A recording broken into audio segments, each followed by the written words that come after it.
And we've been joined by Tulane coach Curtis Johnson. The Green Wave was in action this past Thursday to open their season against Duke University. Duke won the game 37-7. Up next for Tulane will be this Saturday at Georgia Tech. 3:30 p.m. Eastern Time start. The game will be televised on ACC regional networks. Coach, thank you for joining us on the call this afternoon. If you could take a minute to tie up the season opener against Duke and then tell us what you expect to see as you hit the road to face Georgia Tech, please. Well, Duke was a very, very tough team. The most disappointing thing about our kids, I don't think they played very well. In a combination, one thing I learned about our kids is we practice well, we do much better, but we really didn't play very well this week. We got to tackle better, run to the ball. We had 4 opportunities to get interceptions. We didn't do that.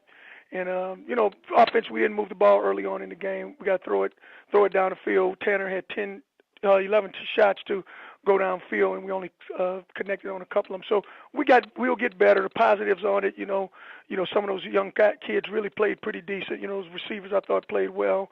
For the most part, the defensive backs, they played well. They got their hands on a lot of balls. I thought Duke was a really, really good football team. Georgia Tech is going to be the same. They're much tough option running team. I think Paul Johnson has his team playing well, and they are a fantastic offensive and defensive football team. Any questions?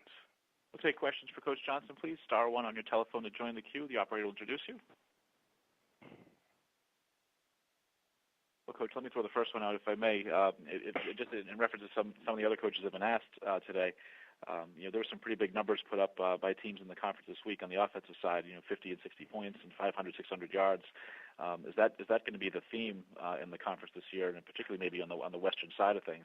Yeah, I think all those guys are great offensive minds, and they do a phenomenal job with offensive football.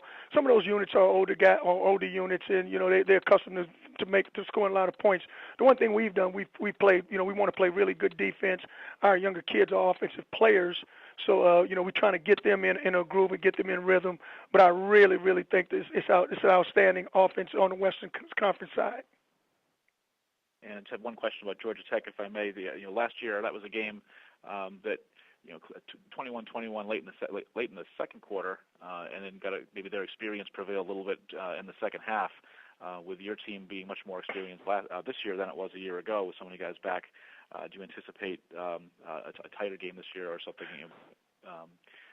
Being able to finish the job this year. Yeah, I sure hope so. Our kids are just, we aren't as mature as we will be, and as I want them to be right now. And we just got to continue to play hard and continue to play, because Georgia Tech is a really good football team, and we'll be ready to play. We'll be ready to play this weekend.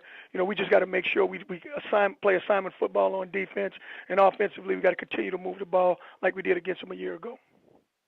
Well, Coach, we thank you for your time today. We look forward to talking to you again next Monday.